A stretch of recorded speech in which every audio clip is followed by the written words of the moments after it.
আপনারা দেখছেন একুশে টেলিভিশন।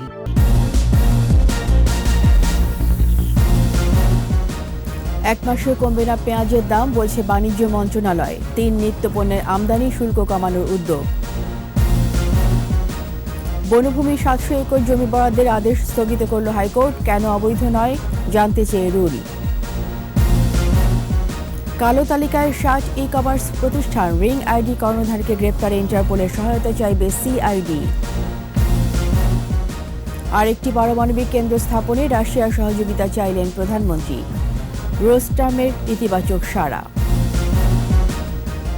নির্বাচন কমিশনার মাহবুব তালুকদার জটিল মানসিক রোগে আক্রান্ত বললেন ওবায়দুল কাদের।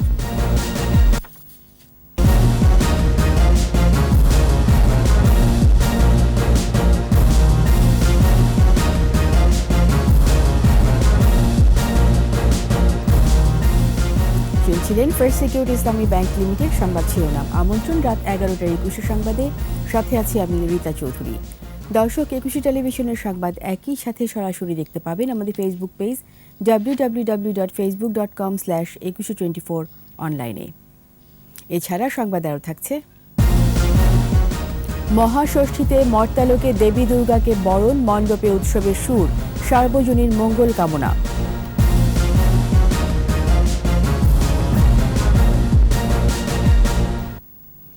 আগামী 1 মাসেও পেঁয়াজের দাম কমবে না, বাজার পর্যালোচনা করে এমন মূল্যায়ন খোদ বাণিজ্য মন্ত্রণালয়ের।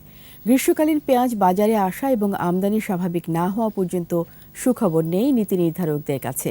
তবে বাজার পরিস্থিতি নিয়ন্ত্রণে পেঁয়াজ, চিনি ও ভোজ্য তেলের সব ধরনের আমদানি শুল্ক আপাতত স্থগিত রাখতে এনবিআরকে চিঠি দিয়েছে বাণিজ্য মন্ত্রণালয়। রিপোর্টে বিস্তারিত জানাচ্ছেন মোহাম্মদ নুরুন নবী। দেশে পেঁয়াজের চাহিদার ৮০ ভাগই মেটে নিজস্ব উৎপাদনে, বাকি ২০ ভাগ আমদানি নির্ভর। এটাই পেঁয়াজের যোগানের হিসেব। কিন্তু আমদানির বড় উৎস ভারতের উৎপাদন কমলে বা দাম বাড়লে এর প্রভাব পড়ে দেশের বাজারে। যদিও এখনও বিদ্যমান মজুদ দিয়ে আরও ৩-৪ মাস চাহিদা মেটানো সম্ভব বলছে বাণিজ্য মন্ত্রণালয়। তারপরও অস্থির পেঁয়াজের বাজার। হু হু করে দাম বেড়ে ভোক্তা পর্যায়ে পেঁয়াজের কেজি এখন ৮০ থেকে ৮৫ টাকা। কয়েকদিনের ব্যবধানে মূল্য বৃদ্ধি ৫৮%। পরিস্থিতি পর্যালোচনায় সকল অংশীজনদের সাথে রুদ্ধদ্বার বৈঠকে বসে বাণিজ্য মন্ত্রণালয়। তবে উত্তরণের উপায় মেলেনি। ইন্ডিয়ার ব্যাঙ্গালোরে বিশেষ করে অতিবৃষ্টির জন্য ভারতীয় বাজারে যে দাম বেড়ে গেছে, সেইটার প্রভাবে কিন্তু বাংলাদেশে পেঁয়াজের দাম ব্যবসায়ীরা বাড়িয়ে দিয়েছেন। একটি আশঙ্কা থেকে যে ভারতে হয়তো দাম আরও বাড়তে পারে বা ইন্ডিয়া যদি পেঁয়াজ বন্ধ করে দেয়, সেরকম আশঙ্কা থেকে দেখা যাচ্ছে তারা আরও বাড়িয়ে দিয়েছেন বলে আমাদের আলোচনায় মনে হয়েছে। নভেম্বর মাসের মাঝামাঝি বা শেষের দিকে আসবে বাজারে। তো তার আগে এই 1 মাস হয়তো একটি পেঁয়াজের মূল্য বেশি থাকার সম্ভাবনা দেখা যাচ্ছে। দাম কমবে না, কিন্তু এই 1 মাসে বাজারে যৌক্তিক দাম ধরে রাখতে মনিটরিং থাকবে বাজারে। বাড়বে ট্রাক সেল, স্বাভাবিক থাকবে সাপ্লাই চেইন। আমাদের সাপ্লাই চেইনে কিন্তু একটু উন্নতি হবে। তো 1 মাসে যে কথাটা বলা হচ্ছে সেটা সার্বিক বিবেচনা হয়তো মন্ত্রণালয় থেকে তদারকিটা বাড়ানো হবে। এছাড়া ভোজ্য তেল, চিনি, মসুর ডালের দাম ঠিক রাখার কৌশল নিয়ে আলোচনা হয়েছে বাণিজ্য মন্ত্রণালয়ের বৈঠকে। এনবিআরকে অনুরোধ করা হয়েছে বিশেষত পেঁয়াজের যে শুল্ক আছে 5%, সেই শুল্ক প্রত্যাহার করার জন্য। মোহাম্মদ নুরুন নবী, একুশে টেলিভিশন, ঢাকা। করোনায় অনেকের আয় কমেছে, চাকরি বা ব্যবসা হারিয়েছেন বহু মানুষ। এমন পরিস্থিতি লাগামহীন ঊর্ধ্বগতি নিত্যপণ্যের দামে। সাধারণ মানুষ বলছেন জীবন চালিয়ে নেওয়া কষ্টসাধ্য হয়ে পড়েছে তাদের। আর অর্থনীতিবিদরা বলছেন আন্তর্জাতিক বাজারে নিত্যপণ্যের দাম কিছুটা বেড়েছে। তবে স্থানীয় বাজারে মূল্যবৃদ্ধির চিত্রকে স্বাভাবিক মনে করছেন না তারা। মেহেদী হাসানের রিপোর্ট। অস্থির হয়ে উঠেছে নিত্যপণ্যের বাজার। চাল, ডাল, আটা, চিনি, ভোজ্য তেল, পেঁয়াজ সহ প্রায় সব পণ্যের দাম আকাশ ছোঁয়ার প্রতিযোগিতায়। দামে করোনা পূর্ববর্তী অবস্থাকেও ছাড়িয়েছে এসব পণ্যের বাজার। আর এতে সংসার চালাতে চরম বেকায়দায় সাধারণ মানুষ। মহামারীর শুরুর দিকে প্রতি কেজি মোটা চালের দাম ছিল ৩৬ টাকা, খোলা আটা ২৮, খোলা চিনি ৬৬, মসুর ডাল ৬৭ টাকা। আর এখন 1 কেজি মোটা চালে ভোক্তাদের গুনতে হচ্ছে কমপক্ষে ৪৮ টাকা। এছাড়া প্রতি কেজি চিনি প্রকারভেদে ৮৫ টাকা এবং মধ্যম মানের মসুর ডাল ৮৭ টাকায় বিক্রি হচ্ছে। গরিবের আমিষ বলে পরিচিত ব্রয়লার মুরগির বাজারও অস্থির। প্রতি কেজির দাম ১৭৫ টাকা। দামে উল্লম্ফন ঘটেছে সয়াবিন তেলে। বোতলজাত প্রতি লিটার সয়াবিনে ভোক্তাদের গুনতে হচ্ছে ১৫২ টাকা। আর পেঁয়াজের দাম গত ৩ মাসের ব্যবধানে বেড়েছে দ্বিগুণেরও বেশি। দোকানিরা বলছেন, একসাথে প্রয়োজনীয় সব পণ্যের এমন মূল্যবৃদ্ধি আগে দেখেননি তারা। গত 1 বছর আগে এই মসুর ডালটা বিক্রি করছি আমরা ৫৬ থেকে ৬০ টাকা কেজি, 1 কেজি চিনি বেশি ৪৫ থেকে ৪৬ টাকা কেজি। আজকে বর্তমানে এই চিনিটা আমার থেকে নিতেছে তারা ৮৩ টাকা দাম, আমি ব্যস্ত আছি ৮৫ টাকা। প্রতি বছরে মানে 2-1টা আইটেম হয়তো একটু এদিক সেদিক উল্টাপাল্টা, পেঁয়াজ রসুন মানে চিনি হঠাৎ 2-5 টাকা 10 টাকা বেড়ে যেত। এই বছরের মতো এরকম বাড়া কখনো দেখিনি। সাধারণ মানুষ বলছেন, আয় বাড়েনি 1 টাকাও, কিন্তু প্রতিটা জিনিসের দাম বৃদ্ধি, সংসার চালানো কঠিন হয়ে পড়েছে তাদের। যে মুরগি 110 টাকা বা 20 টাকা ছিল সেটা এখন মনে করেন 175 টাকা 80 টাকা বিক্রি হচ্ছে। আমাদের ইনকামের ওভার চলে গেছে গিয়ে, এখন আমাদের খুব কষ্টকর। আমরা কোনোভাবে মেনটেন করতে পারতেছি না, আমরা জোড়াতালি দেওয়ার চেষ্টা করতেছি বাট পারতেছি না। এদিকে করোনা পরিস্থিতি স্বাভাবিক হয় ভোক্তা চাহিদা বেড়েছে, যার প্রভাবে বিশ্ববাজারে বেড়েছে প্রায় সব ধরনের পণ্যের দাম। অর্থনীতিবিদরা বলছেন, আন্তর্জাতিক বাজারের প্রভাব পড়েছে দেশের বাজারে, তবে যে হারে পণ্যের দাম বেড়েছে তাকে অস্বাভাবিক বলছেন তারা। অভ্যন্তরীণ বাজারে এবং আমদানিকারকদের পর্যায়েও সরকারের নজরদারি রাখা দরকার যে কোনোভাবে কেউ পণ্য মজুদ রাখছেন কিনা, বাড়তি সময়ের জন্য সেগুলো রেখে কোনো ধরনের বাড়তি সুবিধা নেওয়ার চেষ্টা করছেন কিনা। বন্দরে জাহাজ জট বা কন্টেইনার সংকটের মতো ইস্যুগুলোর সমাধান হলে পণ্যমূল্যের ঊর্ধ্বমুখী প্রবণতা কমতে পারে বলে মত অর্থনীতিবিদদের। মেহেদী হাসান, একুশে টেলিভিশন, ঢাকা। সরকারি কর্মকর্তাদের প্রশিক্ষণ একাডেমি নির্মাণে কক্সবাজারের রক্ষিত বনভূমির ৭০০ একর জায়গা বরাদ্দের আদেশ স্থগিত করেছেন হাইকোর্ট। একই সঙ্গে ওই বরাদ্দের আদেশ কেন অবৈধ ঘোষণা করা হবে না তা জানতে চেয়ে রুল জারি করেছেন আদালত। বিচারপতি মোহাম্মদ মুজিবুর রহমান মিয়া ও বিচারপতি মোহাম্মদ কামরুল হোসেন মোল্লার বেঞ্চ এই আদেশ দেন। 4 সপ্তাহে মন্ত্রিপরিষদ সচিব, পরিবেশ ও বন সচিব, ভূমি সচিব এবং জনপ্রশাসন সচিবকে রুলের জবাব দিতে বলা হয়েছে। গত 5 সেপ্টেম্বর একটি জাতীয় দৈনিকের প্রতিবেদনে বলা হয়, প্রশিক্ষণ একাডেমির জন্য স্থাপনা নির্মাণ করা হলে কক্সবাজার টেকনাফ মেরিন ড্রাইভ সংলগ্ন ঝিলংজা বনভূমির ওই এলাকা পরিবেশগতভাবে সংকটাপন্ন হয়ে পড়বে।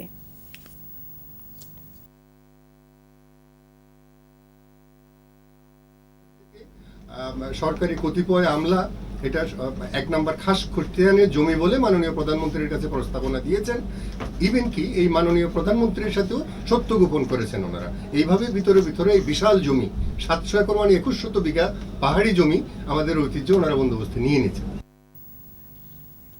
60টির অধিক ই-কমার্স প্রতিষ্ঠানকে কালো তালিকাভুক্ত করেছে সিআইডি। এর মধ্যে 30টি প্রতিষ্ঠানে চলছে কড়া নজরদারি। সিআইডি সদর দপ্তরের সংবাদ সম্মেলনে জানানো হয়, রিং আইডি শরীফ আইরিনকে ফেরাতে ইন্টারপোলের সহায়তা নেওয়া হবে। দীপু শিকদারের রিপোর্ট। চটকদার সব বিজ্ঞাপনের মাধ্যমে বেশিরভাগ গ্রাহক টানছে দেশের 800 ই-কমার্স প্রতিষ্ঠান। একই সাথে তাদের অনেকের প্রতারণার গল্প এখন উন্মুক্ত। অস্বাভাবিক দামে বিভিন্ন পণ্য বিক্রির প্রলোভন দেখিয়ে 2020 সালে যাত্রা শুরু করে ইউকম ও থলি.কম। প্রতারণার অভিযোগে প্রতিষ্ঠান দুটির হেড অব অপারেশন সহ 6 জনকে গ্রেফতার করে সিআইডি। কর্মকর্তারা জানান, ক্রেতার কাছ থেকে টাকা বুঝে পেলেও পণ্য সরবরাহ করেনি প্রতিষ্ঠান দুটো। এরকম আরও 60টি প্রতিষ্ঠানকে তালিকাভুক্ত করে নজরদারি চালানো হচ্ছে। এই দুটি প্রতিষ্ঠানের মালিক মূলত একজনই, একটি হচ্ছে থলে.কম আর একটা হচ্ছে উইকম.কম। এই দুটি প্রতিষ্ঠানের প্রচুর গ্রাহক আছেন, যে গ্রাহকরা দীর্ঘদিন যাবৎ তাদের কাছ থেকে পণ্য কিনেছেন, টাকাও দিয়েছেন, কিন্তু পণ্য সরবরাহ পান নাই, টাকাও ফেরত পাওয়া যায়নি। এদিকে গ্রাহকদের সঙ্গে প্রতারণার অভিযোগে রিং আইডির অন্যতম এজেন্ট রেদওয়ানকে গ্রেফতার করা হয়। সিআইডি জানায়, ব্যাংকে থাকা 200 কোটি টাকা ফ্রিজ করেছে কেন্দ্রীয় ব্যাংক। চেষ্টা চলছে বিদেশে পলাতক শরীফ ও আইরিনকে ফেরানোর। এদের বিজনেস স্টাইলটা যেটা, তারা একটা বড় রকমের সাবস্ক্রাইবার ক্রিয়েট করে তারপর এই বিজনেসটাকে তারা সরে আরেক ধরনের বিজনেসে চলে যাবে, এবং এই সাবস্ক্রিপশনের মানিটা তারা কতটুকু আউটফ্লো করবে, ফেরত দিবে, এই জায়গাগুলো সাসপিশাস। এছাড়া অনলাইনে বিমানের টিকিট বিক্রির নামে প্রায় 50 কোটি টাকা আত্মসাতের অভিযোগে 24ticket.com-এর পরিচালক সোহেলকেও গ্রেফতার করেছে সিআইডি। দীপু শিকদার, একুশে টেলিভিশন, ঢাকা। দেশের দক্ষিণাঞ্চলে আরেকটি পারমাণবিক বিদ্যুৎ কেন্দ্র স্থাপনে রাশিয়ার সমর্থন এবং সহযোগিতা চেয়েছেন প্রধানমন্ত্রী শেখ হাসিনা। রাশিয়ার রাষ্ট্রীয় পরমাণু শক্তি কর্পোরেশন রোসাটমের মহাপরিচালক অ্যালেক্সি লিখাচেভ আজ সকালে গণভবনের সৌজন্য সাক্ষাতে এলে প্রধানমন্ত্রী একথা বলেন। অ্যালেক্স জেলিকাচেভ বলেন, বাংলাদেশ পারমাণবিক ক্ষেত্রে প্রবেশ করেছে এবং 2023 সালের মধ্যে পরমাণু শক্তিধর দেশে পরিণত হবে। সদ্য উদ্বোধন করা রূপপুর পারমাণবিক বিদ্যুৎ কেন্দ্রের মূল ইউনিটে চুল্লি স্থাপনের পর রক্ষণাবেক্ষণের সংশ্লিষ্টদের প্রশিক্ষণের বিষয়টি উঠে আসে। বাংলাদেশের বিদ্যুৎ খাতে সহায়তা অব্যাহত রাখার অঙ্গীকার করে রোসাটম।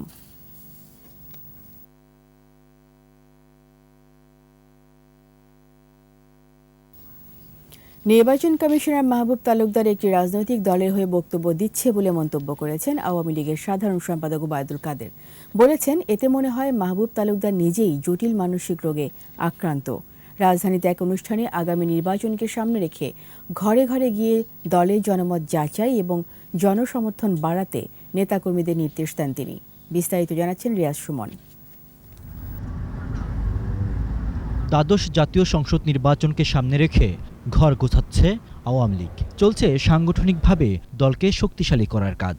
এরই ধারাবাহিকতায় প্রথমবারের মতো ওয়ার্ড পর্যায়ে ইউনিট ভিত্তিক সম্মেলন শুরু করেছে ক্ষমতাসীন দলটি। রাজধানীর মোহাম্মদপুরের 29 নম্বর ওয়ার্ডে ইউনিট সম্মেলনের উদ্বোধন করেন আওয়ামী লীগ সাধারণ সম্পাদক ওবায়দুল কাদের। সাথে ছিলেন দলের কেন্দ্রীয় নেতারা। আলোচনায় অংশ নিয়ে আওয়ামী লীগ নেতারা বলেন, তৃণমূল পর্যায়ে সম্মেলনের মাধ্যমে যোগ্য ও ত্যাগীদের নেতৃত্বে আনা হবে। লন্ডনে বসে তারেক রহমানের দেশবিরোধী ষড়যন্ত্র রুখে দেওয়ার হুঁশিয়ারি দেন নেতারা। কমিটিতে কোনো ভূমিদস্যু, কোনো মাদক ব্যবসায়ী, কোনো সন্ত্রাসী, কোনো চাঁদাবাজ কিন্তু এই কমিটিতে আসতে পারবে না। লন্ডন থেকে প্রেসাদ সম বাড়িতে বসে এই বাংলাদেশকে রণক্ষেত্রে পরিণত করবেন, সেই রণক্ষেত্র পরিণত করতে দেওয়া হবে না। বিএনপির নিজ ঘরে গণতন্ত্র নেই উল্লেখ করে আওয়ামী লীগ সাধারণ সম্পাদক বলেন, বিএনপির নেতৃত্বাধীন 20 দলীয় জোটে এখন বিষাদের সুর। বিএনপি নিজের ঘরে এখন বিচ্ছেদের সানাই বাজছে। ইলেকশন কমিশনার মাহবুব তালুকদার একটি দলের হয়ে যেভাবে রাজনৈতিক বক্তব্য দিয়ে যাচ্ছেন, তাতে মনে হয় ইসি নয়, তিনি নিজেই জটিল মানসিক রোগে আক্রান্ত। আগামী বছর পদ্মা সেতু, metro rail, Karnaphuli tunnel, bus rapid ট্রানজিটের মতো মেগা প্রকল্পগুলোর উদ্বোধন হলে বিএনপি আরও জনবিচ্ছিন্ন হয়ে পড়বে বলে মনে করছেন আওয়ামী লীগ নেতারা। এই 4টা প্রকল্প যখন উদ্বোধন হবে, বিএনপি সমালোচনার মুখ জনগণই বন্ধ করে দেবে। রিয়াজ সুমন, 21 টেলিভিশন, ঢাকা। পয়লা নভেম্বর থেকে বাধ্যতামূলক ডিজিটালাইজেশনে যাচ্ছে ঢাকা ও চট্টগ্রাম মহানগরী। তথ্য ও সম্প্রচার মন্ত্রী ডক্টর হাসান মাহমুদ একথা জানান। মন্ত্রী বলেন, কিনফিড চালুর বিষয়ে একই বৈঠকে ডিজিটালাইজেশনের সিদ্ধান্ত হয়েছিল। ডিজিটালাইজেশন না হওয়ার সব মিলিয়ে 2000 কোটি টাকার রাজস্ব হারাচ্ছে সরকার। অথচ বেসরকারি চ্যানেল মালিকরাও কেবলের পরিবর্তে পে চ্যানেল পদ্ধতিতে সম্প্রচার করতে চায়। সিদ্ধান্তটি বাস্তবায়ন হলে টেলিভিশন মালিক ও কলাকুশলীরা উপকৃত হবেন বলে জানান মন্ত্রী।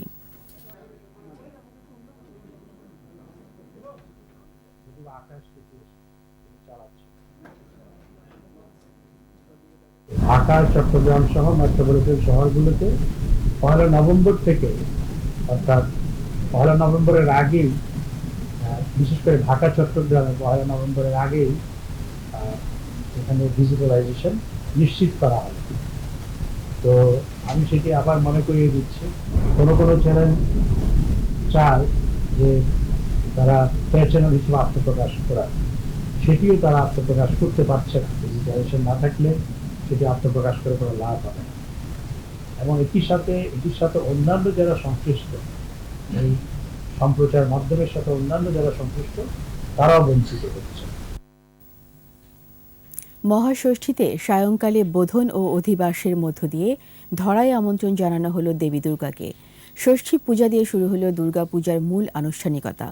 জগজ্জননীর আগমনে মহামারী কাটিয়ে এ ধরনে ফিরে পাবে আগের রূপ, সে প্রার্থনা ভক্তদের। প্রণব চক্রবর্তী রিপোর্ট। ধরণীতে আগমন ঘটল দশভুজা দেবী দুর্গার। দেবীর বোধন ও অধিবাসের মধ্য দিয়ে আমন্ত্রণ জানানো হয় জগজ্জননীকে। মঙ্গল প্রদীপ আভায় ধান দুর্বা সহ নানা উপাচারে ডালা সাজিয়ে বরণ করে নেওয়া হয় দেবী দুর্গাকে। যার আলোয় আলোকিত চারপাশ, সাথে লক্ষ্মী, সরস্বতী, কার্তিক আর গণেশ। আমন্ত্রণ বলায় আহ্বান করা, নিমন্ত্রণ করা, তিনি বিল্লবৃক্ষ অবস্থান করেন, সেই বিল্লবৃক্ষের থেকে আমাদের প্রতিমায় আনতে হবে, প্রতিমায় আমরা আবাহন করব। ঢাক, ঢোল আর কাঁসার বাদ্যে মুখর মন্দির মণ্ডপে উৎসব, ভক্তদের আনন্দ আহ্বান। উমা এলেন 4 দিনের জন্য, সবার জীবনে আনন্দ আসুক।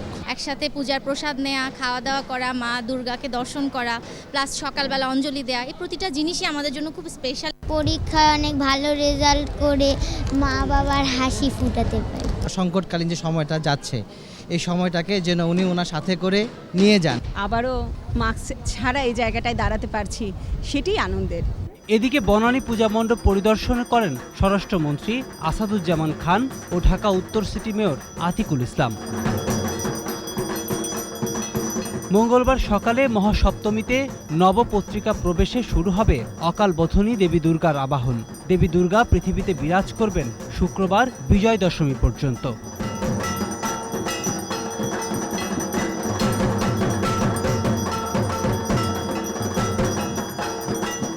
প্রণব চক্রবর্তী, 21 টেলিভিশন, ঢাকা। নিচ্ছি সংবাদ বিরতি। যখন ফিরছি তখন অন্যান্য খবরের সঙ্গে আরও থাকবে। মায়ের বিরুদ্ধে ছেলের প্রতারণা মামলা 1 বছরের জন্য স্থগিত, বোনদের সম্পত্তি বিক্রিতে নিষেধাজ্ঞা।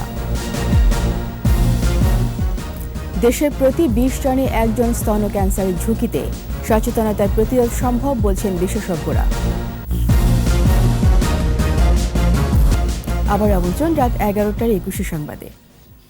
নারায়ণগঞ্জে মায়ের বিরুদ্ধে করা ছেলের প্রতারণা মামলা 1 বছরের জন্য স্থগিত করেছে হাইকোর্ট। পাশাপাশি মামলা কেন অবৈধ নয় তা জানতে চেয়ে রুল জারি করেছে উচ্চ আদালত। বিচারপতি SM রুহুল কুদ্দুসের ভার্চুয়াল একক বেঞ্চ এই আদেশ দেন। বিস্তারিত শাকের আরজু রিপোর্টে। বর্তমানে যে পরিস্থিতি, এর জন্য আমার লড়াইটা। মায়ের বিরুদ্ধে ছেলের মামলা, মা লীনা আক্তারের ভাগ্যে জুটেছে এমন বিড়ম্বনা। নাবালিকা বোনদের সম্পত্তি বিক্রি করতে কাস্টডি চেয়ে নারায়ণগঞ্জ আদালতে মামলা করেন ছেলে। লীনা আক্তারের বিয়ে হয় 1998 সালে। 2012 সালে ডিভোর্স হয়। 2 মেয়ে, 1 ছেলে। তার ছেলে বাবার সাথেই থেকে যায়। আর এদিকে সেলাই মেশিনে রোজগার করে 2 মেয়েকে নিয়ে কোনো রকমে চলছিলেন লীনা আক্তার। ওরা যাইয়া কোর্টে মিথ্যা সাক্ষী দিচ্ছে যে আমার আম্মুর সাথে আমরা কখনো যোগাযোগ করি নাই, আমার আম্মু যোগাযোগ করতে চায় নাই আর কি। যা বলছে কোর্টে, ওরা 2 ভাই বোন মিথ্যা কথা বলছে, পরে ওই রায়টাই বহাল রাখছে আর কি। হ্যাঁ, টাকার জন্য এরকম হচ্ছে, কারণ মোটামুটি ভালো একটা প্রপার্টি আছে। ওরা খাক ওর বাবারটা, কারণ ও কখনো পায় নাই, জানো, ওরে কেউ না ঠকায়। সম্প্রতি মারা যায় লীনার সাবেক স্বামী, রেখে যান প্রায় 63.11% জমি ও নগদ অর্থ। বোনদের সম্পদ বিক্রি করতে চান লীনার 20 বছর বয়সী ছেলে।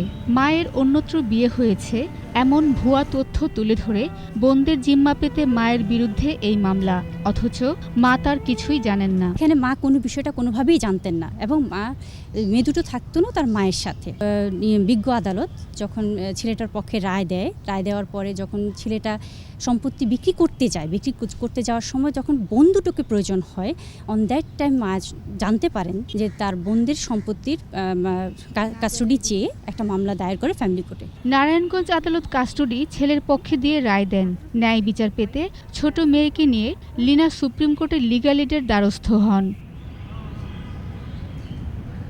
হাইকোর্ট নিম্ন আদালতের রায় 1 বছরের জন্য স্থগিত করেন, পাশাপাশি রুল জারি করেন। ফলে ভাই বোনদের সম্পত্তি বিক্রি করতে পারবে না। ওনার পক্ষে রুল ইস্যু করেন, এবং যে তর্কিত যে রায়, যে ছেলেকে যে কাস্টডি দেওয়ার জন্য, বোনের সম্পত্তির কাস্টডি দেওয়ার জন্য যে তর্কিত রায় আছে, সেই রায়টাকে স্টে করেন।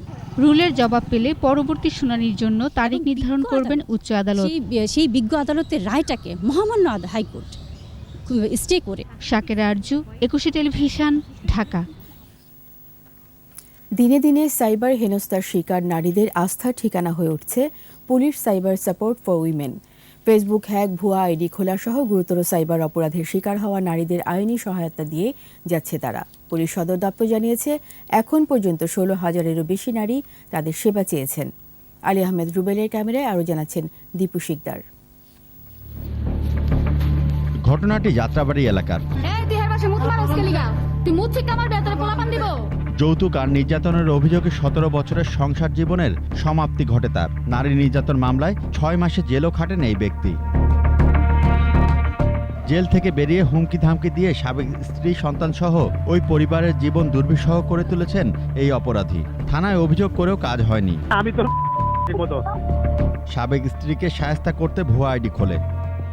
ডিভোর্স দেওয়ার পর থেকে ও আরো অত্যাচার শুরু করে দেয়। আইডিটা খুলে মে মাসের 3 তারিখে, এবং এই আইডিতে এত বিরক্ত করতে থাকে, আমার ছবি দিয়ে ইমো নাম্বার দিয়ে ওখানে রেড লিখে দেয়, কিন্তু আমি থানা থেকে এই ব্যাপারে কোনো সহযোগিতা পাচ্ছি না। এরপর তিনি অভিযোগ জানান পুলিশ সাইবার সাপোর্ট ফর উইমেনে। তার মতো সাইবার বুলিংয়ের শিকার অসংখ্য নারী এখানে আইনের আশ্রয় নিচ্ছেন। 2020 সালের নভেম্বরে যাত্রা শুরু করে পুলিশের cyber support for women. Police সদর দপ্তর থেকে পরিচালিত সেলটিতে প্রতিদিনই দেশের বিভিন্ন প্রান্ত থেকে আসছে অভিযোগ। সাইবার জগতেও আমাদেরকে সুরক্ষার জন্য একটা সময়ের দাবি হয়ে এসেছে। শুরুতেই আমরা তাদেরকে একটা লিগ্যাল সাপোর্ট দিই, তাদেরকে আমরা প্রযুক্তিগত সহযোগিতা দিই, আমরা তাদেরকে সচেতনতামূলক কার্যক্রমের ক্ষেত্রেও আমরা কিন্তু সোসাইটিকে আমরা এখানে ইনভলভ করি। এ পর্যন্ত আমরা প্রায় 14,623 জন ভিকটিমকে আমরা বিভিন্ন ধরনের সেবা দিতে পেরেছি। পুলিশ সদর দপ্তর বলছে সেবা প্রত্যাশী বহু নারী অভিযোগ জানিয়েছেন।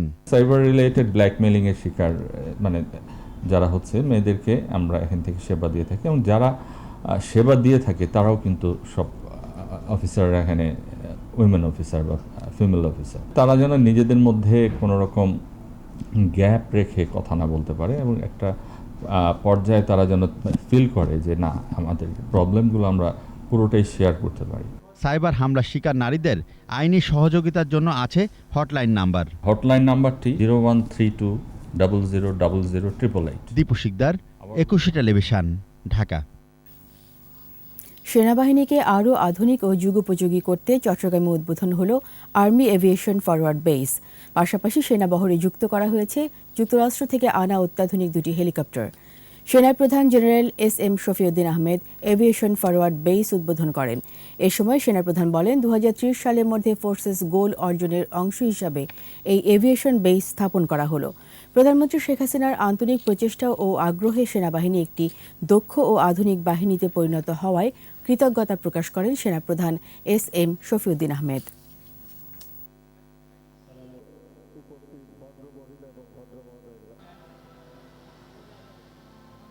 জাতীয়ভাবে গুরুত্বপূর্ণ স্থাপনার তাৎপর্য বিবেচনা করেই চট্টগ্রামে এই আর্মি এভিয়েশনের ফরওয়ার্ড বেস স্থাপন করার সিদ্ধান্ত গ্রহণ করা হয়েছিল।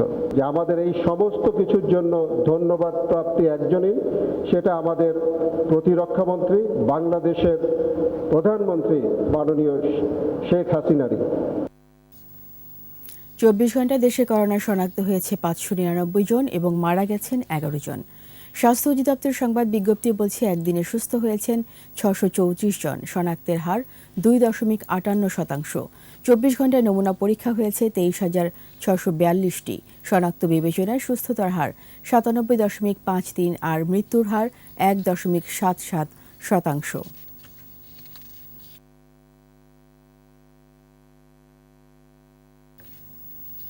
বিশ্বজুড়ে ক্যান্সার রোগীদের 19% আক্রান্ত স্তন ক্যান্সারে। দেশে প্রতি 20 জনে একজন নারী এই ক্যান্সারে আক্রান্ত হওয়ার ঝুঁকিতে আছেন। বিশেষজ্ঞরা বলছেন, প্রাথমিক পর্যায়ে শনাক্ত করা গেলে সম্পূর্ণ নিরাময় সম্ভব। আর সেজন্য 35 ঊর্ধ্ব নারীদের নির্ধারিত সময় পরপর স্তন ক্যান্সার পরীক্ষা জরুরি বলে মনে করেন বিশেষজ্ঞরা। মাহমুদ হাসানের রিপোর্ট। সাধারণত দুগ্ধনালী বা গ্রন্থির কোষ থেকেই স্তন ক্যান্সারের শুরু। এসব কোষের অনিয়ন্ত্রিত বিভাজনের ফলে চাকা আকৃতি ধারণ করে, আর এটাই স্তন ক্যান্সার। দেশের প্রতি 20 জনের একজন নারী এই ক্যান্সারে আক্রান্ত হওয়ার ঝুঁকিতে আছেন। বাচ্চাকে বুকের দুধ পান না করানো, তৈলাক্ত ও চর্বিযুক্ত খাবার গ্রহণ কিংবা শরীরের অতিরিক্ত ওজন স্তন ক্যান্সারের ঝুঁকি বাড়ায়। এই ক্যান্সার শনাক্তকরণ অনেকটাই সহজ। আল্ট্রাসোনোগ্রামের পাশাপাশি ডাক্তার কিংবা নিজেই এর পরীক্ষা করা যায়। বিশ্ব ব্রেস্ট ক্যান্সার সচেতনতা মাস উদযাপনের আয়োজনে অংশ নিয়ে ক্যান্সার প্রতিরোধে সচেতন হবার আহ্বান জানান বিশিষ্টজনেরা। সচেতনভাবে দেখতে চাই এবং এটা যেন কোনো লজ্জার ব্যাপার না হয়, যে কেউ যেন বলল না স্তন ক্যান্সার হয়েছে, লজ্জায় লুকিয়ে রাখলাম, সেইটা যেন কেউ না করে, সেই চিন্তাও আমাদের করতে হবে। যার পরিবারে ক্যান্সার হয়েছে সে কিন্তু বুঝতে পারবে, হারে হারে টের পাবে। জমি জমা বসত বাড়ি সব বিক্রি করে দিতে হয় এই ক্যান্সার ট্রিটমেন্টের জন্য। সুতরাং সচেতনতার কোনো বিকল্প নাই। আমরা অনেকেই কিন্তু গ্রাম দেশে, কেন আমাদের ঢাকা শহরেও আমরা এটাকে প্রকাশ করি না, কিন্তু যে পার্ট অফ মাই বডি, এটা প্রকাশ করতেই হবে, চিকিৎসা আছে। Ahsania mission cancer and general হাসপাতালের এই আয়োজনে সায়েন্টিফিক পার্টনার ছিল Beacon pharmaceuticals limited. Ahsania mission হসপিটালটা একটি গর্বের বিষয়। মাহমুদ হাসান, একুশে টেলিভিশন, ঢাকা। এবার আমাদের বিশেষ আয়োজন আমার বাংলা।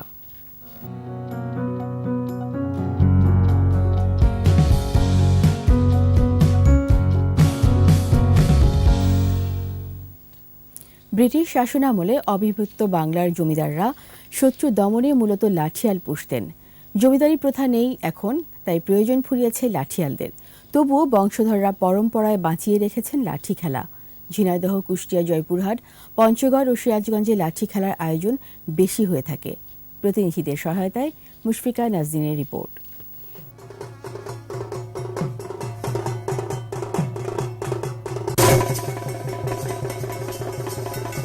সভ্যতার শুরুতেই বাঁশের লাঠি হাতে তুলে নিয়েছিল মানুষ। কখনো প্রতিপক্ষকে আঘাত করতে, কখনো বা হিংস্র প্রাণীকে প্রতিরোধ করতে লাঠি চালানো নানা কৌশল আবিষ্কার করে তারা।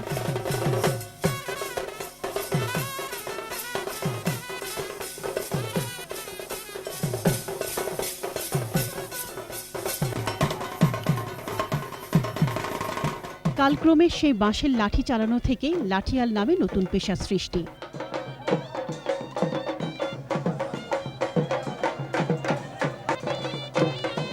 লাঠি খেলায় সাধারণত 25 থেকে 30 জন অংশ নেন। দলে থাকেন একজন নেতা, যাকে ওস্তাদ ডাকা হয়। কার্তিক অগ্রহায়ণ মাসে এই খেলা বেশি হয়।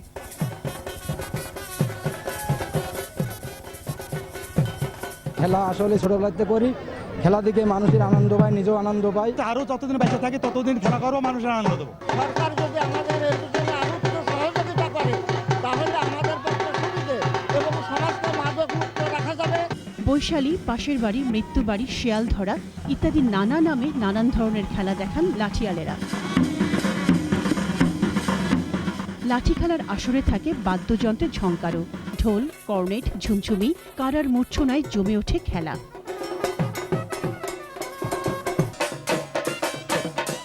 করোনা মহামারীতে দীর্ঘদিন বন্ধ ছিল লাঠি খেলার আয়োজন। অনেকদিন পর হারানো এই ঐতিহ্যের খেলা দেখতে পেয়ে খুশি দর্শকরা। খেলা দেখতে আমার অনেক ভালো লাগছে। আশা করি এই ধরনের খেলা যেন আবার কিছুদিন পর পর হয়। অনেকদিন খেলা দেখি না, খুব ভালো লাগলো খেলা দেখে।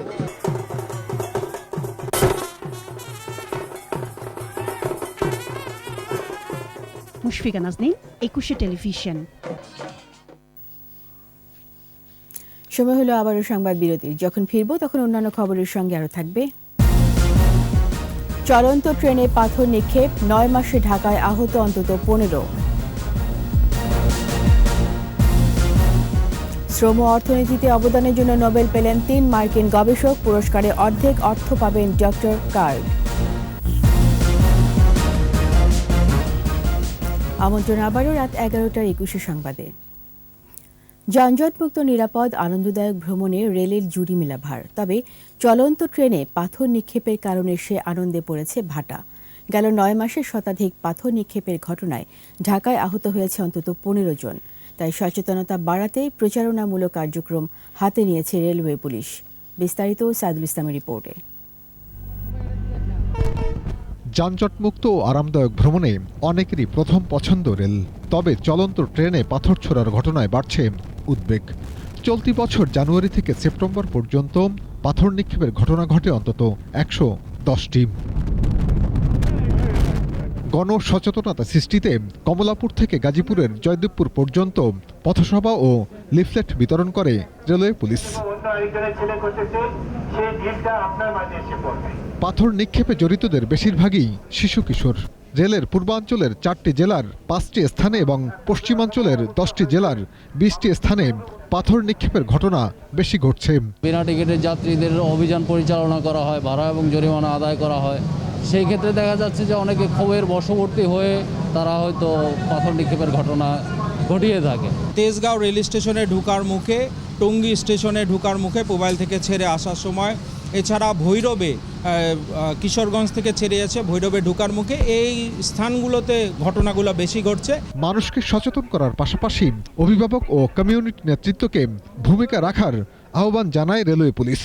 এগুলো হাতে নাতে ধরার খুব একটা সুযোগ থাকে না, ট্রেন অলরেডি ফাস্ট হয়ে যায়। তবে আমরা ইদানিং কিছু কার্যক্রম গ্রহণ করেছি যেগুলো আশা করি যাত্রী সাধারণ এবং যে কোনো জনসাধারণ এই প্রক্রিয়ার বিরুদ্ধে কার্যকর হতে পারে। সচেতনতার পাশাপাশি পাথর নিক্ষেপ প্রতিরোধে নিরাপত্তা আরও জোরদার করা হবে বলে জানানো হয়। সাইদুল ইসলাম, 21 টেলিভিশন, ঢাকা। টানা 6 বার বিকেএমই এর সভাপতি নির্বাচিত হলেন উইজডম অ্যাটায়ার্স লিমিটেডের AKM সেলিম ওসমান। তবে নির্বাচনের মাধ্যমে নয়, সমঝোতায় তার এই বিরল অর্জন। পরিবর্তন আনা হয়েছে সাংগঠনটির কাঠামোতেও। নির্বাহী সভাপতি নামে নতুন একটি পদ তৈরি করা হয়েছে, বেড়েছে সহ সভাপতির সংখ্যা। তৌহিদুর রহমানের রিপোর্ট।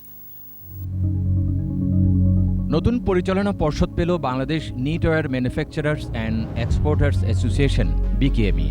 এবারও ভোট দেওয়ার সুযোগ পাননি সংগঠনটির সদস্যরা, ফের সমঝোতায় কমিটি। উইজডম অ্যাটায়ার্স লিমিটেডের ব্যবস্থাপনা পরিচালক AKM সেলিম ওসমান টানা 6 বারের মতো সভাপতি নির্বাচিত। 2021 ও 23 সালের জন্য সেলিম ওসমানের নেতৃত্বে 35 সদস্যের প্যানেল ছাড়া অন্য কেউ মনোনয়ন জমা দেননি। তাই বিজয়ী ঘোষণা করা হয় সম্মিলিত নিট ফোরামকে। নির্বাহী সভাপতি নামে নতুন একটি পদ বাড়ানো হয়েছে, যেটি পেয়েছেন MB নিট ফ্যাশন লিমিটেডের ব্যবস্থাপনা পরিচালক মোহাম্মদ হাতেম। পরে সাংবাদিকদের মুখোমুখি হন নবনির্বাচিত সভাপতি। করোনার পরে আমরা যে সুতোটা কিনেছি যার কেজিতে এটা বিক্রি হয়, যার দাম ছিল সর্বোচ্চ 4.2, আর আজকে যদি আপনি বাজারে এটা সংগ্রহ করতে যান তাহলে এর দাম পড়ে গেছে 4.5। পোশাক খাতের উন্নয়নে সরকার সহ সব পক্ষের সহযোগিতা চেয়েছেন তিনি। এখন আমাদের সরকারকে সহযোগিতা করতে হবে, আমাদের ব্যাংকগুলিকে একটু ওপেন হতে হবে। আমরা উদ্যোক্তা হলেও কিন্তু সরকারের টাকাই কিন্তু এখানে ইনভেস্ট করা। আমরা যদি হঠাৎ করে যদি আমরা বিপদে পড়ে যাই তাহলে সারা দেশটা কিন্তু বিপদে পড়ে যাবে। বিকেএমইর পরিচালনা পর্ষদে 8টি পদ বাড়ানো হয়েছে। মাননীয় প্রধানমন্ত্রী জননেত্রী শেখ হাসিনা, আমরা কিন্তু তার সাথে আমাদের এই প্রবলেমগুলো নিয়ে সরাসরি কথা বলতে পারছি না। তৌহিদুর রহমান, 21 টেলিভিশন, ঢাকা। এবার SIBL ব্যবসা বাণিজ্যের খবর।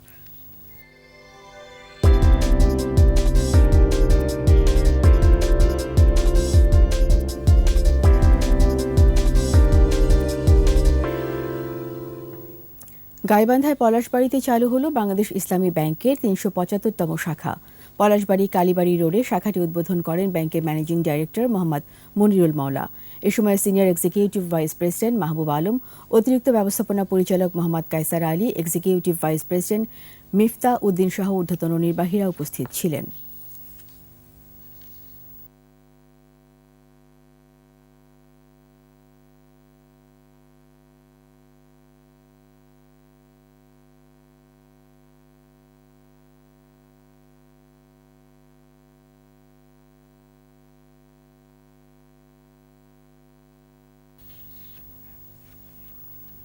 পরিকল্পনা প্রতিমন্ত্রী ডক্টর শামসুল আলম বলেছেন, রপ্তানিমুখী শিল্প উন্নয়নের যে প্রচেষ্টা তাতে ওয়ালটন নেতৃত্বস্থানীয় ভূমিকা পালন করছে। গাজীপুরে চন্দ্রায় ওয়ালটন কারখানা পরিদর্শনে গিয়ে তিনি বলেন, সরকারি কেনাকাটায় দেশীয় শিল্প যাতে অগ্রাধিকার পায় সেজন্য বিধি সংশোধন করা হচ্ছে। কারখানা কমপ্লেক্সে পৌঁছালে পরিকল্পনা প্রতিমন্ত্রীকে স্বাগত জানান ওয়ালটন হাইটেক ইন্ডাস্ট্রিজের ম্যানেজিং ডাইরেক্টর ও প্রধান নির্বাহী কর্মকর্তা গোলাম মুর্শেদ এবং পরিচালক সাবিহা জারিন অর্ণা, ডিএমডি হুমায়ুন কবির ও আলমগীর আলম সরকার সহ অন্যান্যরা।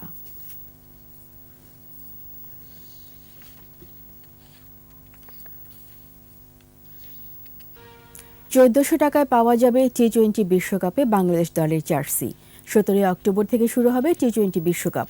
প্রথম দিনই স্কটল্যান্ডের বিপক্ষে ম্যাচ দিয়ে বিশ্বকাপ মিশন শুরু করবে টাইগাররা। প্রতিটি বিশ্বকাপের আগেই নিজ দেশের জার্সি নিয়ে থাকে উন্মাদনা।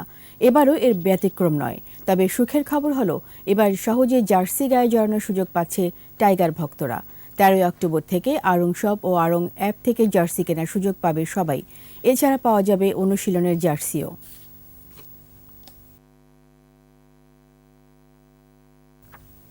সাফ চ্যাম্পিয়নশিপের শেষ রাউন্ডে বাংলাদেশের প্রতিপক্ষ নেপাল, আর তাদেরকে হারিয়ে ফাইনালে যাওয়ার স্বপ্ন দেখছে তপু জামালরা। 5 দলের মধ্যে বিদায় নিয়েছে শ্রীলঙ্কা। বাকি 4 দলেরই সুযোগ আছে সাফ চ্যাম্পিয়নশিপের ফাইনালে খেলার। 2টি করে জয় পাওয়া মালদ্বীপ ও নেপাল আছে একটু সুবিধাজনক স্থানে। 2 দলের পয়েন্ট 6 করে। ড্র করলেই ফাইনালে যাবে এই 2 দল। তবে হারলে বিদায় নিতে হবে, অন্য ম্যাচে ফল যাই হোক। আর 5 পয়েন্ট নিয়ে 3-এ থাকা ভারত ও 4 পয়েন্ট নিয়ে 4-এ থাকা বাংলাদেশের জয়ের কোনো বিকল্প নেই।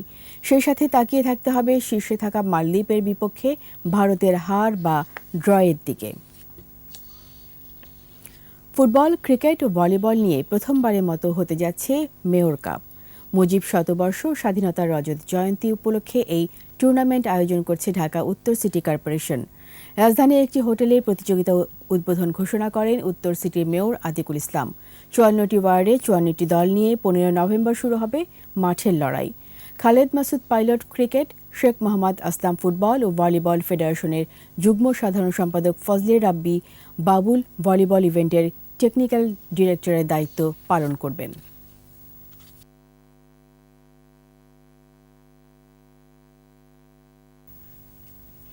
শেষ করছি চট্টগ্রামের নৈসর্গিক সীতাকুণ্ডের খবর দিয়ে। সুন্দরের প্রতিচ্ছবি সীতাকুণ্ডের সহস্রধারা 2। ট্রেইলে আছে পুরনো মন্দির, লেক সহ সেচ প্রকল্পের স্লুইস গেট। তপু শাহিনের তোলা ছবিতে চট্টগ্রাম ঘুরে এসে সহস্রধারা 2 নিয়ে বিস্তারিত জানাচ্ছেন স্মৃতি মণ্ডল। পাথুরে পাহাড় থেকে প্রবল শক্তিতে প্রবাহিত সহস্রধারা 2 এ যেন প্রকৃতির উদ্দাম আর উচ্ছলতার প্রতীক। সবুজের স্বর্গভূমি সহস্রধারা 2 এর সান্নিধ্য পাওয়া মাত্র সৌন্দর্যের কাছে নত হতে হয়।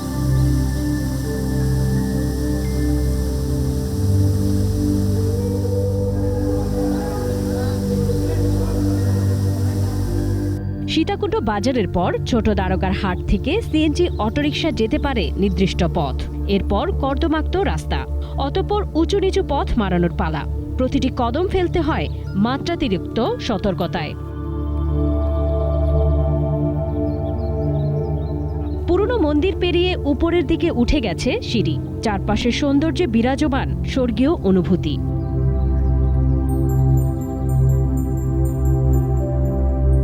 নৌকায় চেপে লেকে না ঘুরলে সহস্রধারার মজাটা যেন অধরাই থেকে যায়। পর্যটকদের কেউ কেউ অবশ্য বেছে নেন পাহাড়ের ঝিরিপথ।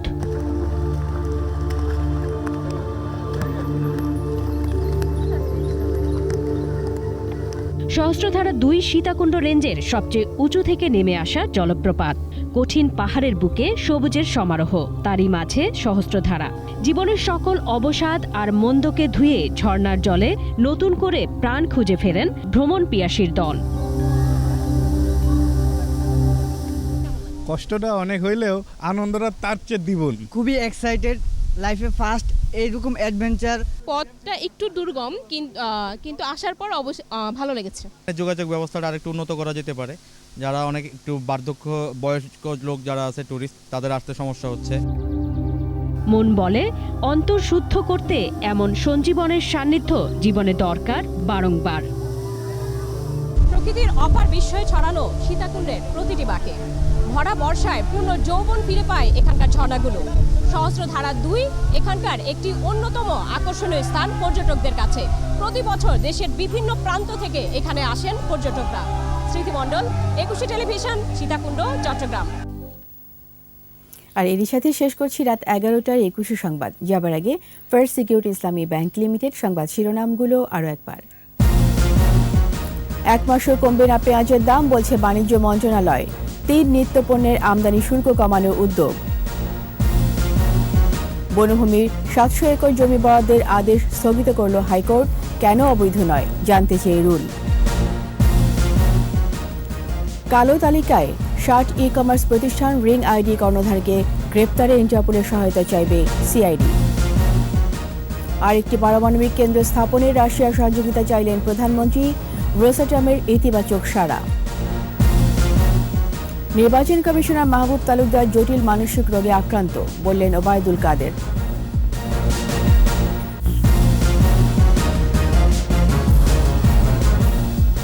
সবশেষ খবর জানতে ডায়াল করুন 2021 নম্বরে আর ভিজিট করুন 21-tv.com ওয়েবসাইটে। এছাড়া ফেসবুকে লগ ইন করতে পারেন facebook.com/2124 অনলাইনে। পরের সংবাদ রাত 1টায় দেখার আমন্ত্রণ রইল। স্বাস্থ্যবিধি মেনে চলুন, সুস্থ থাকুন। ধন্যবাদ।